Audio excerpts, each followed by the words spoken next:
fresh musi kwasana gafilme ko mu bwa horror supernatural kitwa Talk to Me. Icyo tuba no kunkanda kuri like na share hanyuma tukirira show. Filme yacu itangira muri quartier za Adelaide aho abarinzi b'imwe yakodeshejwe n'abana bari gukorera mu house party, ndetse anga batwereka undi mutini witwa ko uri guhiga muri umuntu we mu bantu babaje muri cya kirori witwa Ducket. Nyuma bidatinze yaje kumenya yuko umuvandimwe we ziba zapanze nyuma yo kunywa ibiyobyabwenge byinshi bitemewe. Impungenge rero ko yahise azamuka hejuru aho yagiye asanga wa muri umuntu we yikinyanye mu cyumba ariko yafungiyemo imbere. Rutipe rero birangiye urugi arumennye agasanga muri umuntu wicaye ku buriri yambaye ubusa ariko yanakomeretseho hejuru, ariko ari no gukomeza yivugisha ibintu by'ibigambo. Ko rero yivuze cyane yahise amuterura kugira ngo arebe ko yamukora nk'aho agiye kumuryamisha mu rugo, ariko bagisohoka maze kugera hanze iby'abana murabizi bose batangiye gufata amashusho muri telefoni zabo. Ibi byateye umujinya cyane ko bari gutangira gutongana asaba abo bana bagahe gufata amashusho.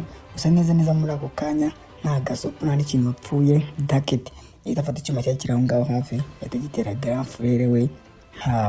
Abaje mu kirori bose bakuva imishwara batangira kwirukanka bahunga, ari nako Ducket cya cyuma yari afite yahise akijomba mu maso. Bahita bakomeza batwereka ahandi, ariko muri uwo mujyi umwe undi munyeshuri n'undi wiga muri segonderi witwa Mia uri mu gahinda nyuma yuko habaciye imyaka 20 mama we yapfuye. Ahangaha rero bahita badusha yuko mama we aba yaritabye Imana nyuma y'impanuka aba yaragize akanywa ibinini byinshi bisinziriza nyine agapfira mu bitotsi. Gusa imbwa ngo ni Mia amakosa yose aba yarashyize kuri papa we Max, cyane yuko ngo yizeraga yuko uyu mugabo atigeze akora ibihagije kugira ngo arinde mama we, ari nayo mpamvu yapfuye. Kugira ngo yirinde rero kuvuza kuvugana nawe, Mia yiyemeje kujya kureba umushuti we magara Jade mu rugo, ndetse arabanza cyane kuri gasaza ke gatoya kitwa Riley uko ari babiri batahana.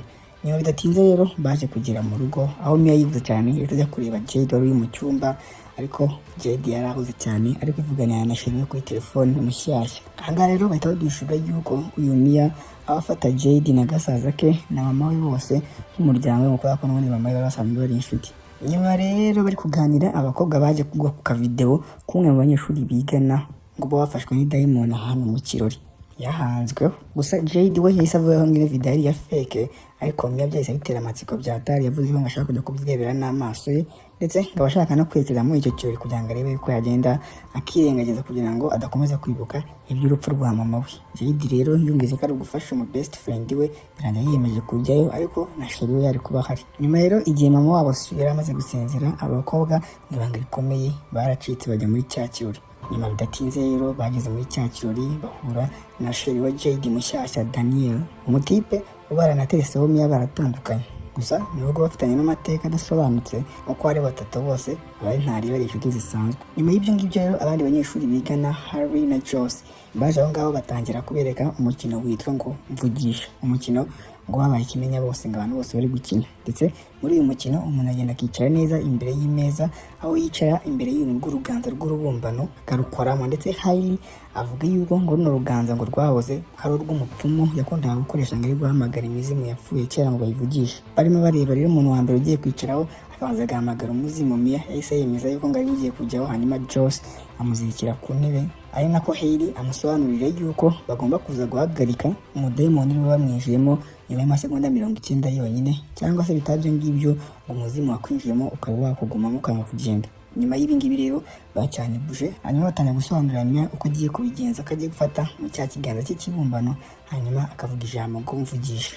Akivuga nyuma y'amasegonda make cyane rero Mia ese abona umuntu umeze nk'umuzimu w'umusaza imbere, ibintu byose bimutera ubwoba byatari, ndetse za nshuti ze zita zimusaba kurekura ikiganza, ibintu yahise akora ako kanya.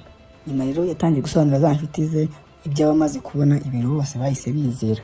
Nyuma y'ibingibi rero Mia yarongeye n'ubundi arageza ku yindi nshuro afata kuri cya kiganza, ariko icyo gihe noneho yabonye uruntu rw'ubuzima ariko rw'urugore. Rero yahise amubwira ngo vuga ijambo ngo uhaye uburenganzira nyinjiramo. Aribwira umuzimu. Akibivuga rero Mia neza umutwe wahise umera nk'usubiye inyuma, arangije atangira kumera nk'aho rya demoni ari mwijemo riri kumuniga. Ibingibi rero biteye ubwoba cyane Jade ku buryo ahita asaba babakobwa kugira ngo uyu mukino bahagarike byihutirwe. Ariko nyuma y'iminota mike cyane Mia wari umeze nk'aho ari kunigwa byarahagaze, noneho ahita yubika umutwe, ariko noneho kano kanya amaso yabaye umukara neza amaze kwinjirwamo na wa muzimu wa cya kigore cyari kiri imbere ye. Ndetse nyuma bidatinze Mia rwose yatangiye kumera nk'umurwayi wo mu mutwe, aho yatangiye kuvuga ibintu byinshi kandi ari kuvuga mu kijwi giteye ubwoba. Ariko arimo avuga yabwiye ka kana ngo ni Riley ngo baragukunda, ibintu bitera ubwoba kana byatareye. Bari kubara rero bageze ku masegonda 83 kugira ngo bamukureho. Josh yaje kureba ngo arebe ko yakuraho cya kiganza, ariko neza wa muzimu wamwijemo wanga kurekura, aho gutangira kuvuza induru usaba akana ngo ni Riley ngo nikiruke. Kubw'amahirwe rero Hailey na Josh baje kubasha kurekuza rwa ruganza rwari rwafashe Mia no abasha kurwigobotora. Gusa byari byagoranye, babanje kubanza kuzimya buje baba bacanye, ariko ibyo byose babikoze amasegonda 90 yari yarenze. Bamaze gusuzuma rero babonye ko Mia nta kibazo afite, n'abandi bose batangiye kugenda basimburana bafata kuri rwa ruganza imizimu ibinjiramo.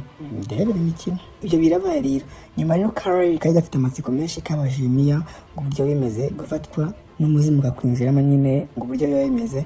Ibintu umukobwa yamusubirije yuko ngo byari biryoshye, ndetse kubera ukuntu yavuze ngo byari bimeze neza byatumye na Daniel yemeza yuko nawe agomba kuza kubigerageza. Jade rero tarashakaga yuko shiriwe ababara nyine ngo bamwangiye gukora ibintu yagiye gusaba ngo ni Hailey kugira ngo baze kuza mu rugo nimugoroba bazanye na rwa ruganza bongere baryisho. Ibintu umukobwa yahise amwemerera. Hanyuma amasha akurikiyeho rero Jade, Mia, Daniel na Riley n'izindi nshuti zabo babashe kumvisha mama wa Jade yuko bari buze gusurwa nijoro, ariko atari ikirori ahubwo ari ukwiganirira bisanzwe. Nyuma ibyacu n'ibitinda rero bose bamaze kugera mu rugo bari biteguye kugira ngo batange, ndetse Daniel yahise yicara mu ntebe gahunda ititangira. Ariko noneho umuzimu Daniel uhita umujyamo aba ari umuzimu wapfanye byinshi, kuko uhitangira kuvuga yuko udakunda Jade ahubwo uhita ujya ku ruhande ugatangira gusomana n'imbwa.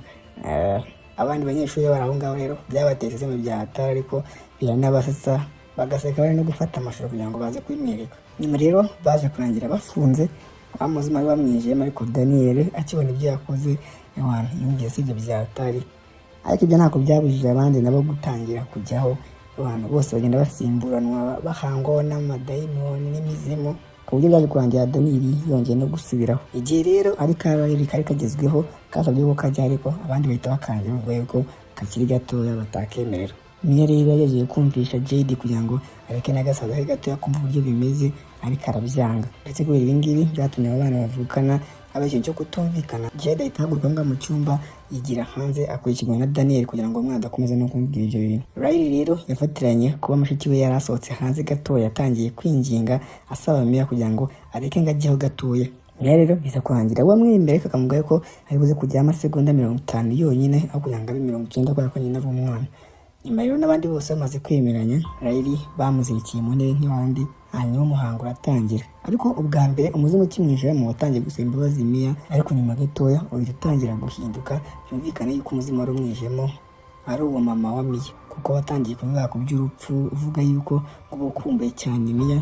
Hanyuma nyuma gatoya Hailey yibukije Mia yuko amasegonda 50 aba yamaze kugera, ariko Mia yari ufite amatsiko menshi yo gushaka kumenya ibintu bya mama y'upfuye kera, aravuga ngo nibakomezeho gakeya. Ubwo amasegonda yaragiye rero bakanezagera kuri 0, abandi bagejeje gufunga wa muzimu wari winjiye mu mwana.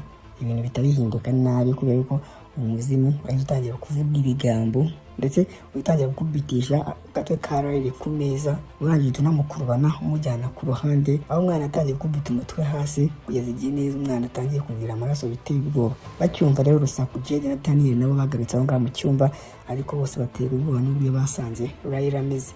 Ndetse ahangaha byasabye abantu benshi kugira ngo barebe ko bakora rwa ruganza rwari rwamukwamiyeho. Nyuma y'ibi ngibi rero umwana wese yitonda kwa muganga, ariko trauma y'ibintu biba byabaye abantu bose iba yabagezeho, ndetse binagaragara turi kubona bari guhatwa ibibazo na polisi. Ndetse nyuma y'ibi ngibi Mia wari kwicira urubanza kari wabiteye byose ese yemeza gusubira mu rugo akagenda akifungirana akitekerezaho. Nyuma y'iminsi mike rero yagiye kujya gusura Riley kwa muganga, ariko agezeyo Jade wari ukimurakariye yamubwiye kuva aha ngaha akagenda. Ibi rero bituma Mia asigaye afite agahinda kenshi byata, ariko ari kwitegura kuva aho ngaho agende. Ako kanya yahise agira guhurya abona n'ubundi umuzimu umeze nk'uwa mama we mu ndorerwamo, ndetse uwo muzimu umeze nk'uri kwerekeza mu bwiherero. Mia rero atangiye kugenda agukurikiye, ariko nyuma gatoya atangira kumva amajwi y'uwo muzimu wa mama wari kumwiginga ngo uri kumwaka ubufasha, ariko ahageze yabuze umuntu. Ibi ngibi rero bituma umukobwa noneho agenda neza akamera nk'urwaye, turuma noneho ikimurenga. Nyuma ya Daniel wabonye ukuntu Mia ameze, yahise amwemerera kumuhereza kandi afite akamugeza mu rugo kugira ngo amenye yuko agezeyo amahoro. gusa nyuma bamaze kugerayo umukobwa yasabye Daniel kugira ngo ngaguma aho ngaho mu rugo ngamuraze kubera ko yumvaga atameze neza n'ubundi. Daniel rero bwa mbere akibyumva yahise abyanga ubyanisha umubano wasanga afitanye nawe n'ukuntu bari gutetana na mushuti we, gusa nyuma Mia amumara impungenge amuvuga yuko ari inshuti zisanzwe ari ukugira ngo arebe ko atamusiga wenyine. Ibi rero bituma Daniel yemera kuguma aho ngaho, ariko bigaragara neza yuko uyu mukobwa agifitiye amarangamutima uyu mu ex we. Nyuma kuri uwo munsi mu ijoro baryamye rero Mia yakangutse nyuma yo kugira inzozi mbi aho yari abonye urupfu rwa mama we, ariko n'ubundi agikanguka yabonye umuzimu w'umudamu umeze ukuntu uri kuza neza usanga Daniel utangira kumurigata mu mano. Mia rero yatangiye kuvuza induru ari gusaba Daniel ngo nakanguke, gusa Daniel ukangutse n'ubwoba bwinshi yaratunguye abonye ari Mia ahubwo ufite amaso y'umweru uri kumurigata mu mano apana uwo muzimu. Akibona rero yahise abona ko ibintu byakomeye ahita yirukanka avunga aragenda.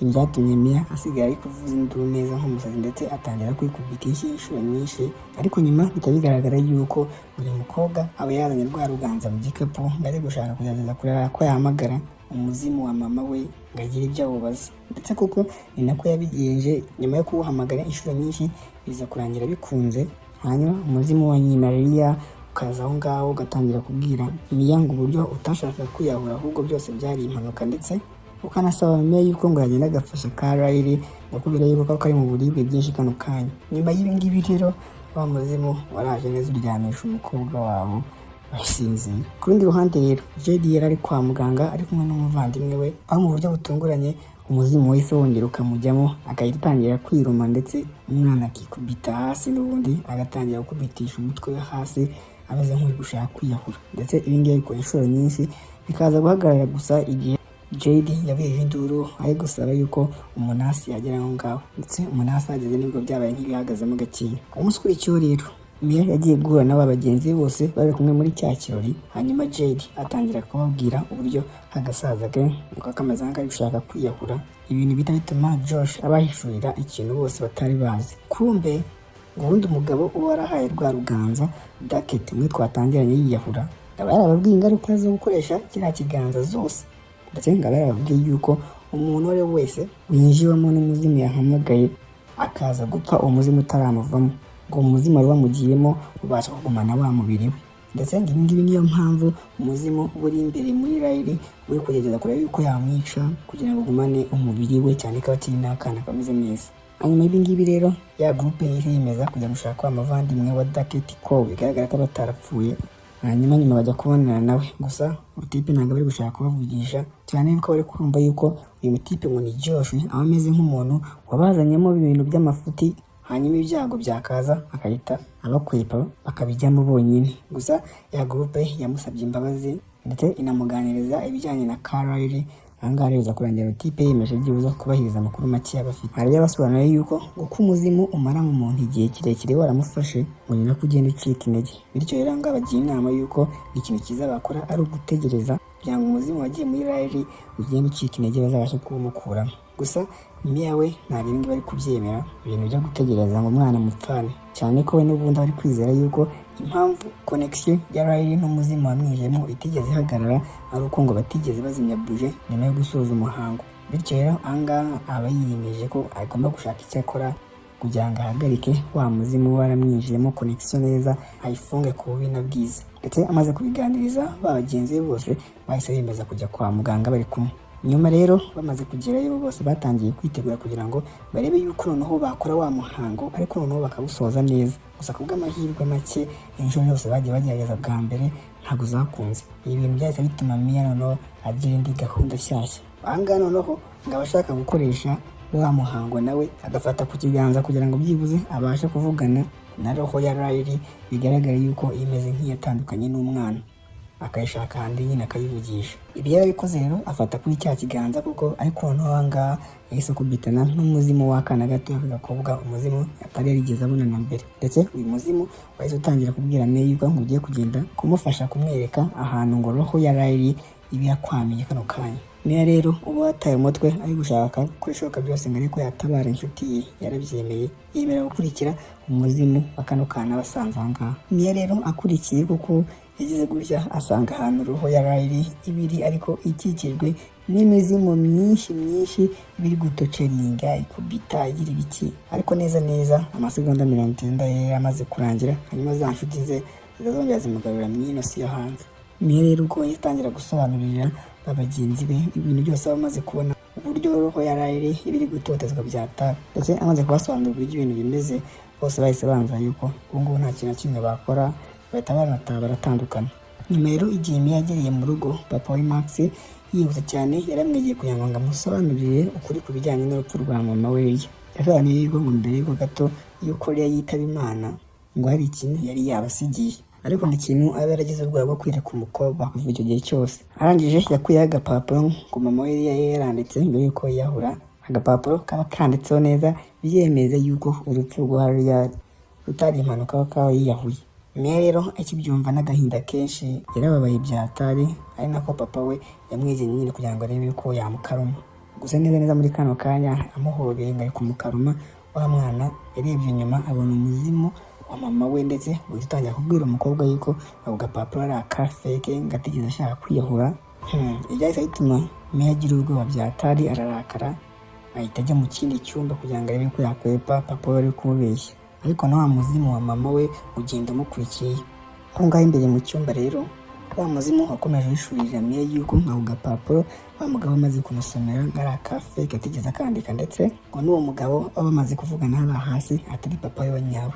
Neza rero muri ako kanya Max atangira gukomanga ku muryango byatari, ariko wa muzimu wa Leah utangira kubwira Mia yuko uwo mugabo uri gukomanga ari inyamaswa iri gushaka kwitirira papa we atari papa we wa nyawe. Ndetse uyu muzimu ukomeza wishurira Mia yuko ka kana ngo ni Riley kano kanya kaba kari kubabazwa byatari, ko kandi ngo nta buryo na bumwe ushobora kugatabara usibye n'ubundi kukica, ngo kubera yuko imizimu iba yaragafashe itakarikura. Ariko ibingibi byose biri kuba, wa muzimu wa papa wa Mia uri gukomanga byatari biza kurangira ubasha gufungura urugi, ugahita ugafata Mia ugatangira kumuniga. Papa wa nyawe rero wa Mia Max wari ukiri hasi yumvise ibintu biri kumenagurika, ahita azamuka ngo arebe ko yafashe umukobwa we, ariko neza yinjiye mu cyumba Mia ari gufata umukasi wari ku ruhande, ariko mu buryo buteguye neza nk'uko umuzimu wari wabipanze, wahise uburirwa irengero biza kurangira umukobwa ahubwo wa mukasi awuteye papa we wa nyawe mu ijosi, umugabo ahita yitaba Imana ako kanya. Ariko kano kanya Mia aba yamaze neza gushukwa na wa muzimu wa mama we ku buryo atatangazwa n'ibintu aba amaze gukora cyangwa agira ubwoba. Ndetse nyuma haciye akanya gatoya Mia yahise ahamagara Jade ari kubeshya yuko ngo yamaze kuvumbura uburyo bafashamo Riley.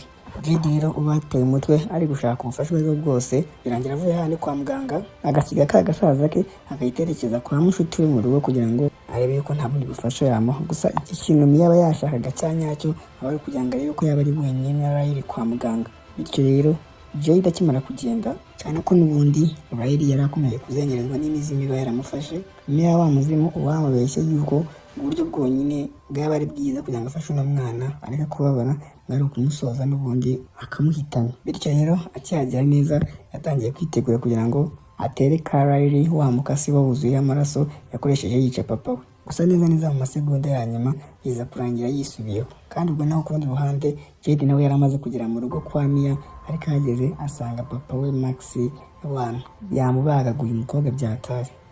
N'impungenge rero yahise atangira guhamagara mama we ariko amubwira ngo yohereze ambulance aho ngaho, hanyuma nawe ahita atangira kwirukanka asubira kwa muganga, aho yahise atangira kugira impungenge za Riley.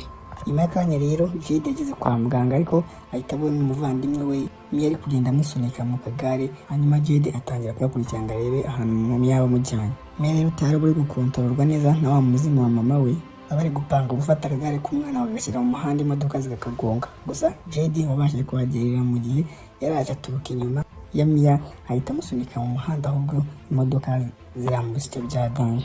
Nyuma y'akanya gato rero Mia yahise akanguka ariko yuzuye amaraso menshi yanakomeretse, ahita ahaguruka. Aho yarebye neza ku ruhande abona Jade atereye wa muvandimwe aho ngaho ku ruhande, ndetse amashusho yahise akomereza kwa muganga, aho tubona Mia yagarutse kwa muganga, ariko ibintu byose ubona bimeze nk'aho atari ibya nyabyo, nta majwi ari kumva neza, ndetse Riley uburyo bw'ibitangaza aba yakize kandi aba aho ngaho kwa muganga ari kumwe n'umuryango we. Ku rundi ruhande rero Mia yabonye papa we Max ari kuva aho ngaho kwa muganga muri koridoro, atangira kugenda amukurikira, ariko uyu mugabo ntiyamumenya. Ariko ibintu bishobora kugenda bimera nabi kuri Mia cyane yuko aho ngaho hose bari guca nta muntu n'umwe uri kumubona. Ndetse nyuma ibyari bimukikije byose byahise bihinduka umwijima.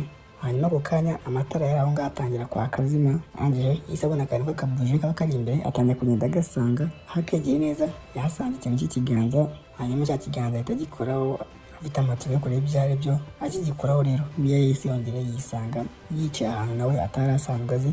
Ikigaragara yuko Mia aba yapfuye kare, aho n'ubundi yisanga iri tsinda ry'ibyana bikubagana kwa kundi bihamagara imizimu, ikisanga rero bihamagaye. Iyi tipe ihita gihereza ikaze Mia ngo nakinjiremo.